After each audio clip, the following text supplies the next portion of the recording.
Barkan ku da sake kasancewa a tare da mu. A wannan karan Sadiya Haruna ta fito ta yi waɗansu maganganu zafafa a dangane da yanayin zaman da ta yi a gidan yari, yanayin yadda mutane suke zato. Lalle babu shakka ta wayewa da mutane kai hakikanin gaskiya, kuma ta fito ta bayyana irin ra'ayoyinta a dangane da abubuwan da suke faruwa a wannan lokaci wanda ake fama da shi wajen ganin cewa rahin tarbiyya ko kuma rahin wani biyayya ga mutane. Hakikanin gaskiya yana samu asali ne daga ƙuruciya, amma kuma ƙuruciyar idan ka iya tafi da ita sai ka zauna lafiya.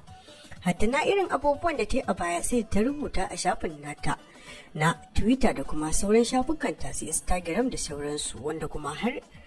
marubuta su ma suka samu suka kwafa wajen ganin cewa an nuna wa duniya irin abubuwan da suke cike a cikin zuciyar jarumar Sadiya Haruna wajen ganin cewa ta yi wayarwa da mutane kai waɗanda suke irin wannan lamari wanda ba daidai ba. Sai dai kuma ya zo daidai da yanayin yadda aka ce za a kama kawarta kuma abokiyar rigimar tata wato Tima Makamashi. Sai ake ganin cewa kamar akwai wata a ƙasa, wato dai tana ƙasa tana dabo ila da bi ta fito ta wannan magana wanda ta bayyana wa duniya cewa ƙuruciya ce ta ja ta ga yin abubuwan da ta yi a baya. Haka zalika ta bayyana asalin irin yanayin zaman da ta yi a gidan kurkuku. Lai babu shakka ba ta ji wani daɗi ba, amma kuma akwai sauran waɗansu batutuwan fa a dangane da rayuwar tata wanda kuma ta bayyana wa mutane, wanda mutane suke ta basarori akan abubuwan ta yadda suka shiga ba ta nan suke fita ba. To kafin dai mu je cikin labarin sun dangadan ku fara danna mana subscribers gami da ƙararrawar sanarwa wanda yakan ƙara mana ƙarfin gwiwa kwarai da gaske wajen ganin cewa mun ci gaba da babu shakka za mu iya cewa waɗannan maganganu da Sadiya Haruna ta fito ta yi a wannan lokaci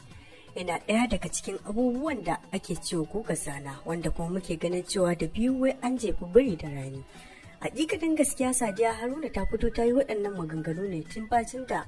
ta ji ana cewa ana neman Tima Makamashi kotu wajen ganin cewa an zartar mata da hukunci akan abubuwan da ta aikata, wanda kuma dama kuma mun hango waɗansu bidiyoyi da ta sa a fejinta ita kanta Sadiya Haruna irin na Tima Makamashin da irin abubuwan da take faɗa a dangane da kawo Murjar wajen ganin cewa sun yi ruwa sun yi tsaki an fito da Murjar, wanda kuma abin ba haka bane, wanda haka ne ya sa ma alƙalin yake neman ta. Wannan abubuwa da suka sa da ta sa a wannan fejin nata ya sa mutane suke zargin cewa waɗannan maganganu ma suna da nasaba da ita kanta Tima Makamashin, wanda muke ganin cewa tunda abokiyar rigimar ta ce yanzu za ta fito ta ce dama ƙuruciya ce sa take abubuwan da take yi a baya. Kaga kenan ita Tima Makamashi har yanzu ƙuruciyar bata sake ta ba, shi yasa ta ci gaba da irin abubuwan da take, kuma ta fassara hakan da hauka ita Sadiya Haruna, wanda kuma hakan ya biyo bayan abubuwan da ita kanta ta yi ake neman ta ne. Lalle babu shakka to za mu iya cewa akwai lauje cikin naɗi, wanda mun san cewa ita kanta Sadiya Haruna a kwanakin baya an je an kulle ta ɗin, wanda sai da kafisani kuma aka sake ta, wanda ta nuna wa duniya cewa lalle ba cikin wajen babu daɗi ko ƙaƙa.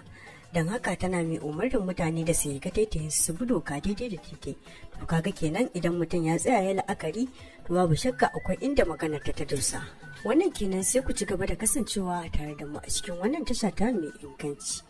Comment ɗinku da lakin ɗinku yakan ƙara mana ƙarfin gwiwa ƙwarai da gaske. Fatan alkhairi a gare